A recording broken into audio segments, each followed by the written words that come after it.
week's episode of Death Parade, we get to learn that the arbiters of the Queen Deckham Bar have a pretty tough and painstaking job. They're going to need some assistance, and that's going to come in the form of some brand new characters in this week's episode.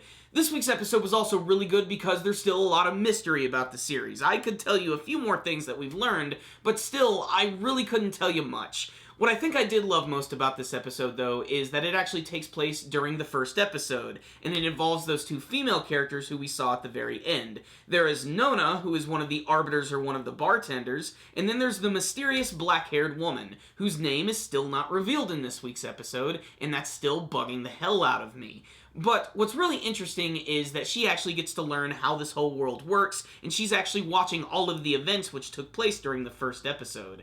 And she is very insightful, and Nona herself doesn't really explain anything outright, but what I love about her when compared to Deckham is that she is filled to the brim with a lot of quirky personality. And I love her overall design, and I love the fact that she has the same eyes as Deckham, and that's a very important detail. And that's something that I actually noticed when I was watching the intro from last week's episode, which, after watching last week's episode, I just had to watch that intro like 50 more times in a row. It is so freaking good.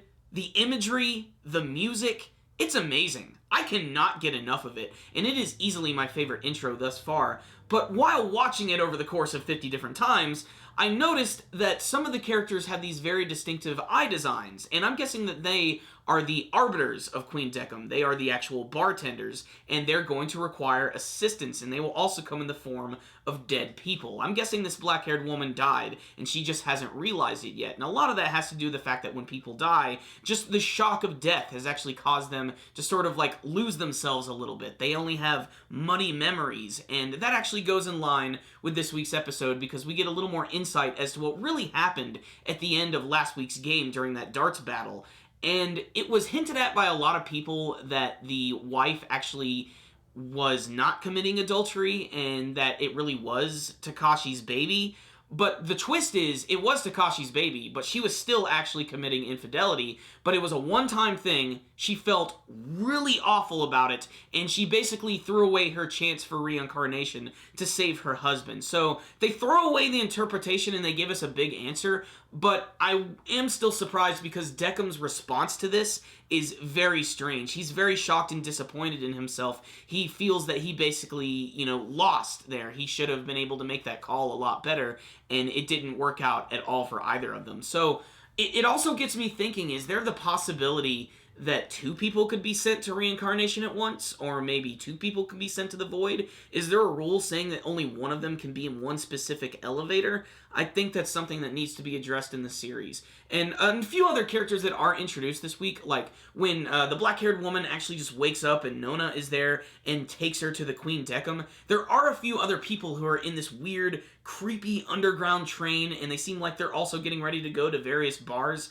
I just can't wait to see how this world's going to work. And there's also this elevator operator by the name of Clavis, who is also seen in the intros. He's constantly got his eyes closed and has a big smile on his face and has this punk design with different colored green hair and pink. It's really crazy, and he just looks like he's going to be a fun character. And again, just one that I want to learn a lot about. I can't wait to see when he opens his eyes if he's actually going to have those arbiter eyes, as I'm going to call them. I also like that we got sort of a grand tour of the Queen Deckham this week. We got to see all the typical stuff like the jellyfish and the huge mega chandelier, but we got to see both Nona and the black-haired woman going behind the scenes and seeing all the weird, creepy puppets, which apparently that's Deckham's hobby. He likes puppets, but it's also used as a means of intimidation out of bringing out the anxiety in the players.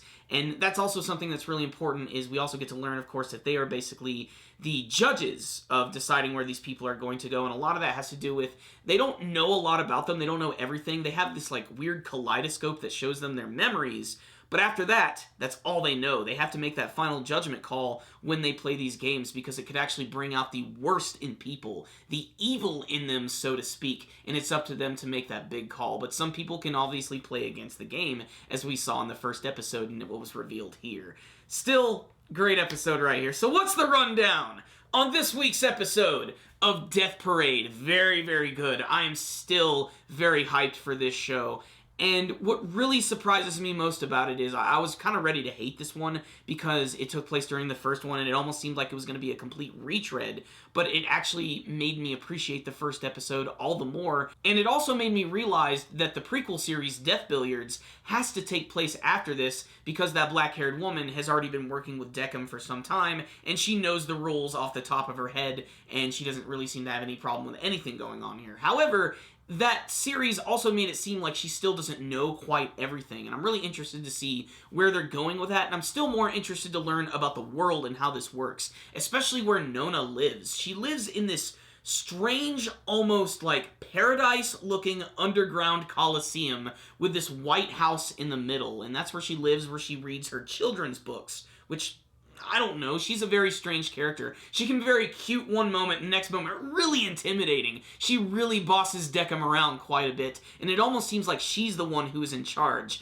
Nona herself might be God, for all we know. There could be some really weird, strange twist going on in this series. They really haven't explained everything, and they still haven't even introduced the bulk of the characters. If you look at the intro of the show, there's going to be a ton of them. Still, I'm really excited for this one right here. This week's episode had great production value, lots of mystery, nothing too bombastic in terms of the animation, but the story and the atmosphere and the characters alone have really got me hooked in. It looks like the next episode is going to be a little more traditional from what we saw with the first episode, where two people are going to die and they're going to have to play a game, and I'm really excited because next week it's going to be bowling! Yes, death bowling, my friends. That's going to be pretty exciting. It was kind of disappointing not getting to see a game this week, but I actually kind of hope they do this like in a cycle. I kind of hope it's like a game, next episode, character development.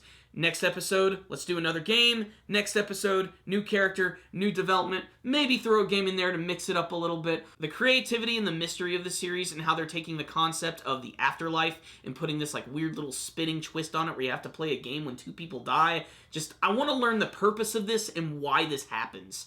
Otherwise, I'm just really hyped for this series. I still can't wait to learn a little bit more about this assistant woman.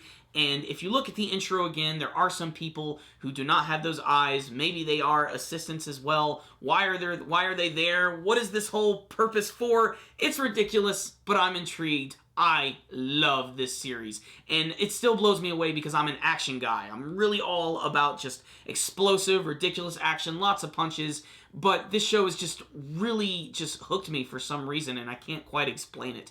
It's already easily within like my top 10 favorite anime of all time. I just really love the writing behind it. I love the design of everything, and just, I love it.